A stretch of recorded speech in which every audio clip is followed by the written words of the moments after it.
कार्यक्रम के पुण्यार्चक हैं विद्या अरह गुरु भक्त परिवार श्री महेश साहू, गरिमा साहू, पूजा साहू, संजीव सेडाना, पुत्री अनिका सेडाना, आरती साहू, पुत्री अनायका साहू, रोली साहू, पुनीत अग्रवाल, दीपमाला साहू एवं समस्त साहू परिवार कुरवाई वाले श्री शैलेंद्र जैन श्रीमती रेखा जी की 2 जुलाई को विवाह वर्षगांठ के उपलक्ष्य में माधेश्वरी श्रीमती सुशीला देवी जी, पुत्र श्री शैलेंद्र रेखा जी, संदीप, उषा, सम्यक, सचिन, सुधांशु एवं समस्त सांगानेरिया परिवार उदयपुर राजस्थान। स्वाधीन तो चाहते हो, जो पराधीनता को छोड़ोगे तब ना मिलेगी स्वाधीनता।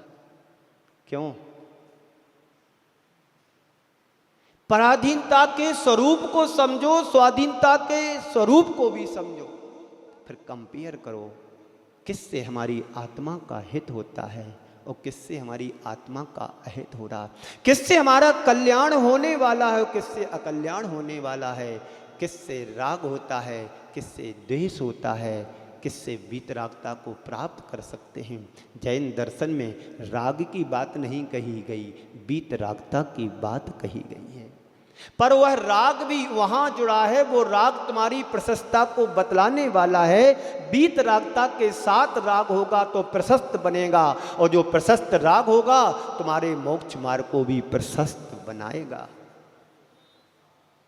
अभी हमारी शुरुआत कहाँ है कहीं शुरुआत? सम्यक दृष्टि कहाँ कहाँ उत्पन्न नहीं होता है? बोलो। ये तो छेडाला में कहा है, श्राप का आचार में क्या गया?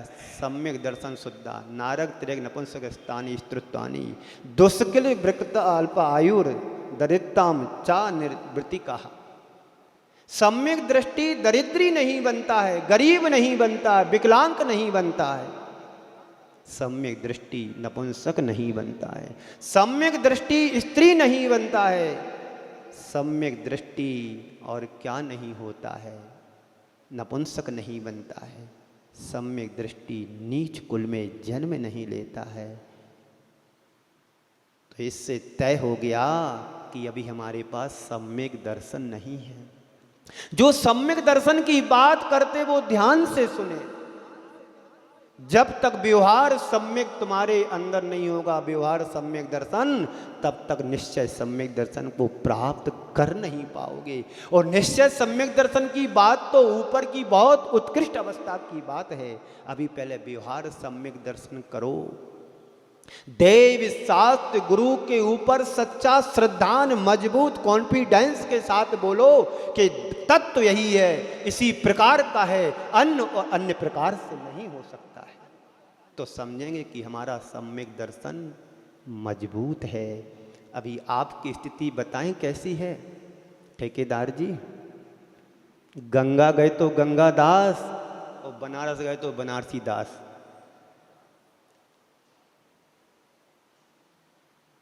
गंगा गए तो गंगा दास, जमुना गए तो जमुना दास वाली स्थिति संसार के हर प्राणियों की है।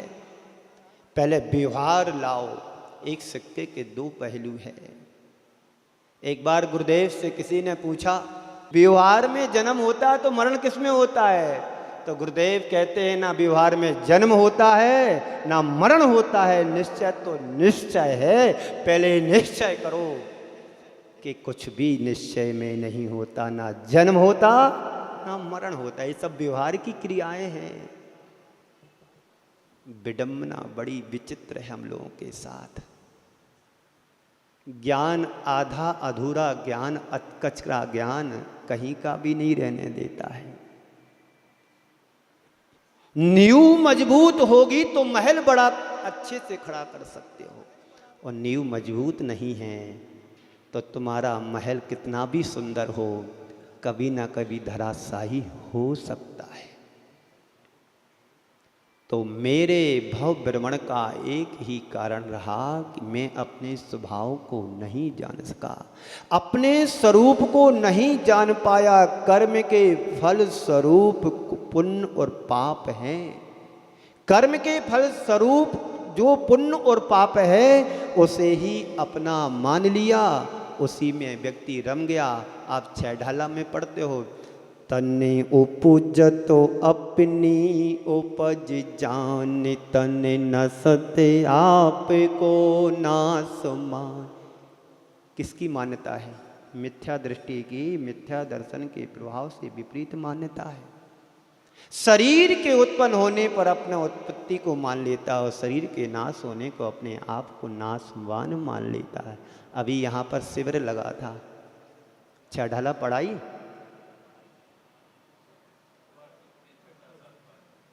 हर घर में छाढ़ाला का पारायण होना चाहिए, पाठ नहीं, अर्थ सहित पढ़ना चाहिए। मैं थोड़ी सी बात आपके बीच में विषय से विषयांतर ले जाता हूँ, है ना। आने वाले दिनों में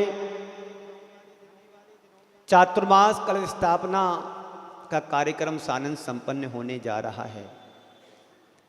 कहीं पर भी होगा चातुर्मास, लेकिन केशव नगर वालों को तन मन धन से वहाँ पर उपस्थित होने का प्रयास नहीं, पहुँचना ही है। ये चातुर्मास, अभी तालियां बाद में बजाना जब मैं बोलूँगा। ये चातुर्मास केशव नगर का नहीं, उदासीन आश्रम का नहीं, चित्रकूट नगर का नहीं, नेमिनाथ कॉलोनी का नहीं, 11 सेक्टर का नहीं, 4 सेक्टर का नहीं, 5 सेक्टर का नहीं, और सर्व ऋतु विलास का नहीं। ये चातुर्मास पूरे उदयपुर नगर का होगा, और उदयपुर नगर का तभी होगा जब सारी समाज मिलकर के इस कार्यक्रम को सफल बनाएगा। तब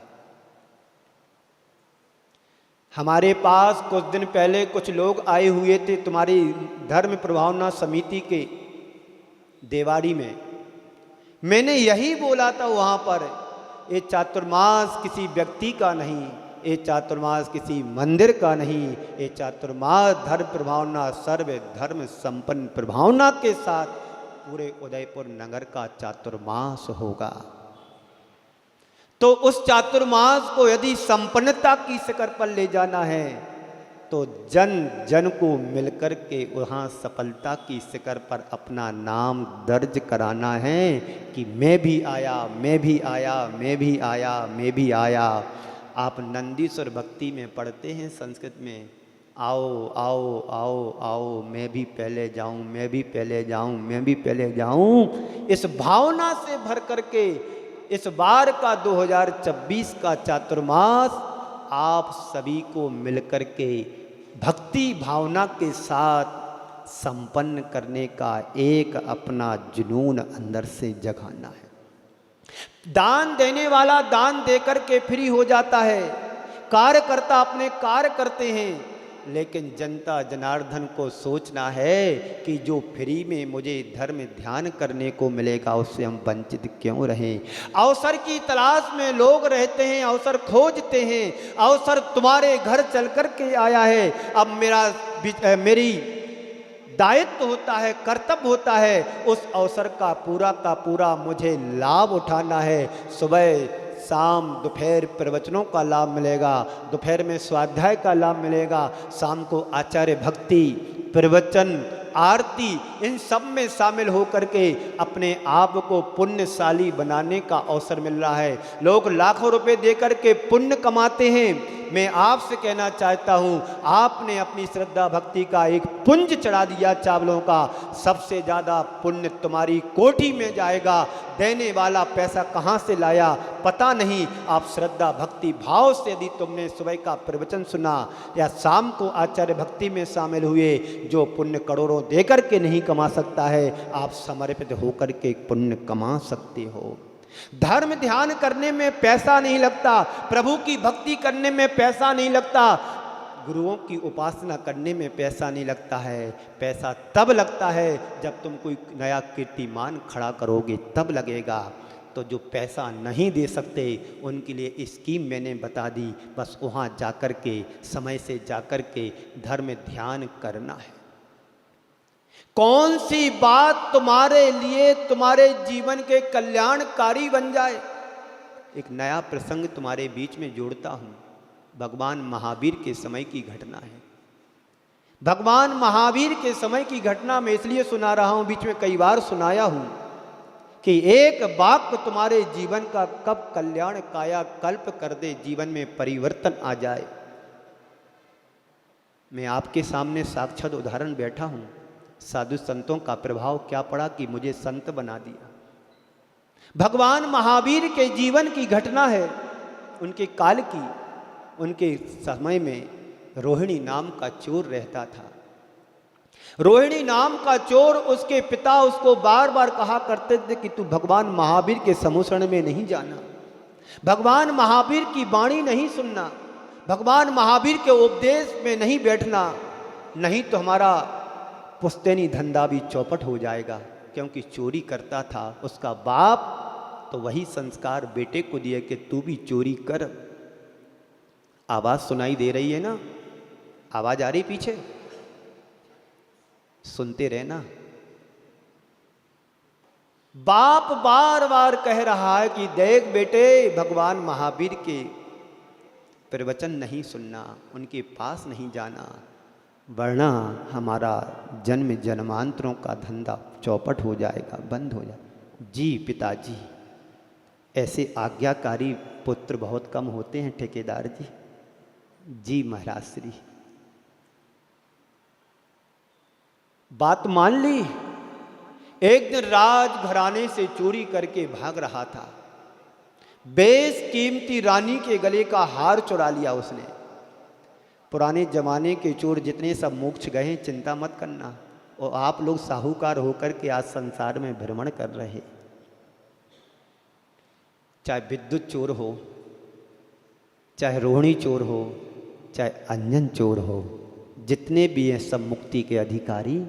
जो कम में सूरा सो धम में सूरा। चोरी करके भाग रहा था। चारों दिशाओं में रास्ता थे।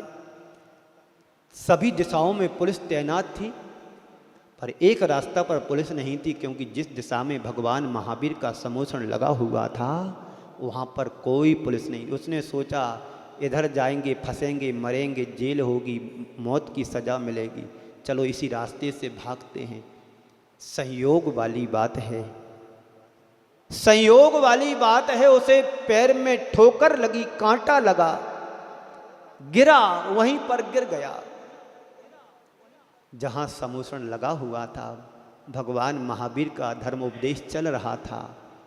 उस समय ये शब्द आया कि देवों की पलकें नहीं झपकती, देवों की पलकें नहीं झपकती हैं। ये मात्र सुनना हुआ और मूर्छित हो जाता है। पीछे से सेना दौड़ रही थी, पकड़ो चोर है, पकड़ो चोर है। उसे पकड़ कर के राजघराने में ले जाया जाता है। आप तो समझते राजा महाराजाओं के महल कैसे होते हैं, कितना श्रृंगार होता है, कितना वैभव होता है, रत्नों में पलते हैं, पुसते हैं, जीवन का यापन करते हैं। और देवियां उसकी हवा कर रही। मूर्छित हो गया तो कुछ छिड़काव हो रहा है। इसी बीच उसकी पलक खुलती है, मूर्छा दूर होती है। देखता है कि ये वैभव, स्वर्गों जैसा वैभव, मैं कहाँ आ गया? पूछा। बोले आप स्वर्ग में आए हो। क्या बोल दिया? झूठ बोल दिया उन देवियों ने कि आप स्वर्ग में आए हो। पहले ये बतलाओ कि आपने अपने जीवन काल में कितना अच्छा अच्छा काम किया और कितना बुरा बुरा काम किया, ये बताओगे? जिस हिसाब से आपका लेवल होगा उसी हिसाब से आप अच्छा किया होगा तो स्वर्ग भेजेंगे और बुरा किया होगा तो नरक। उनकी पलकें झपक रही थी। देखा ये तो बुद्धू बना रहे हैं, मूर्ख बना रहे हैं, अपन भी थोड़ा प्रयास करके देख लो। मरना तो वैसे ही, क्योंकि चोरी की है, पकड़ा गया हूँ, फांसी लगेगी। उन्हें छुट्टी मिल गई उसके लिए, जाओ तुम बरी हो, सारे काम तुमने अच्छे किए, आपको छूट दी जाती, आपको छोड़ दिया जाता है।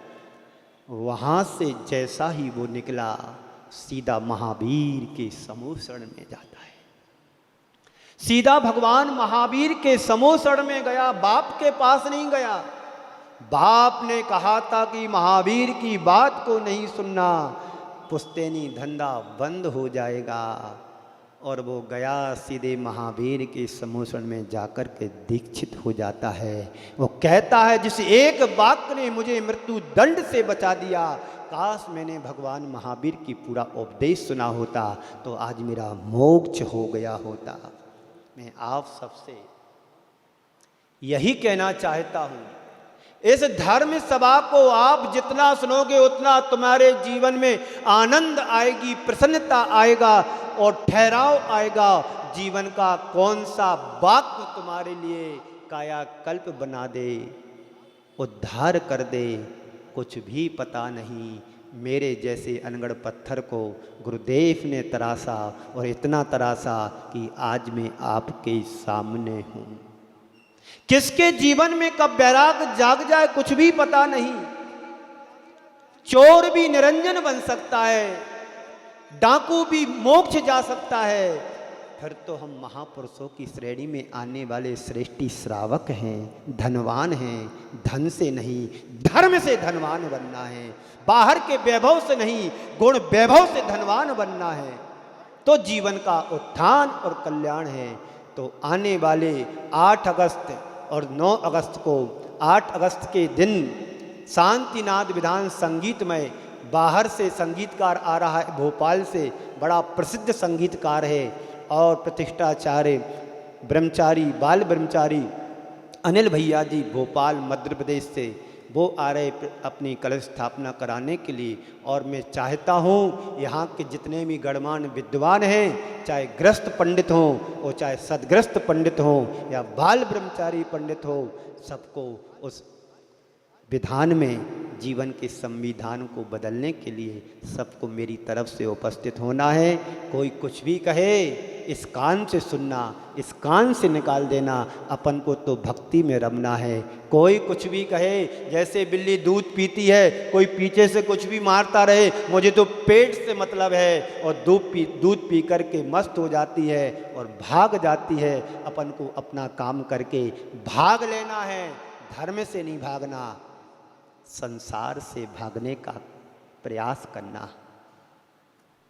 तो आने वाले दिनों में, अगस्त के महीने में अभी से ठीक 1 माह बचा हुआ है, तो आप सभी को भक्ति भाव से भर करके, और दूरी ज़्यादा नहीं है और दूरी भी रहे, जब आप अपना किराया लगा करके, पेट्रोल खर्च करके विलासों में जा सकते हो, लीला विलास में जा सकते हो, फतेह सागर में जा सकते हो, पता नहीं कौन कौन से उदय सागर में जा सकते हो, ये तो फिर आपके लिए बस पैदल चलने का रास्ता जितना है 2-2.5 किलोमीटर, वहाँ जाने में क्या देर है। अपन को तो अपना धर्म ध्यान से, हाथ में ध्वजा होगी धर्म की, निश्चित विजय तुम्हारी ही होगी और किसी की नहीं होगी। इस कार्यक्रम के पुण्यार्जक थे विद्या अरह गुरु भक्त परिवार श्री महेश साहू, गरिमा साहू, पूजा साहू, संजीव सेडाना, पुत्री अनिका सेडाना, आरती साहू, पुत्री अनायका साहू, रोली साहू, पुनीत अग्रवाल, दीपमाला साहू एवं समस्त साहू परिवार, कुरवाई वाले श्री शैलेंद्र जैन श्रीमती रेखा जी की 2 जुलाई को विवाह वर्षगांठ के उपलक्ष्य में माधेश्वरी श्रीमती सुशीला देवी जी, पुत्र श्री शैलेंद्र रेखा जी, संदीप उषा, सम्यक, सचिन, सुधांशु एवं समस्त सांगानेरिया परिवार, उदयपुर राजस्थान।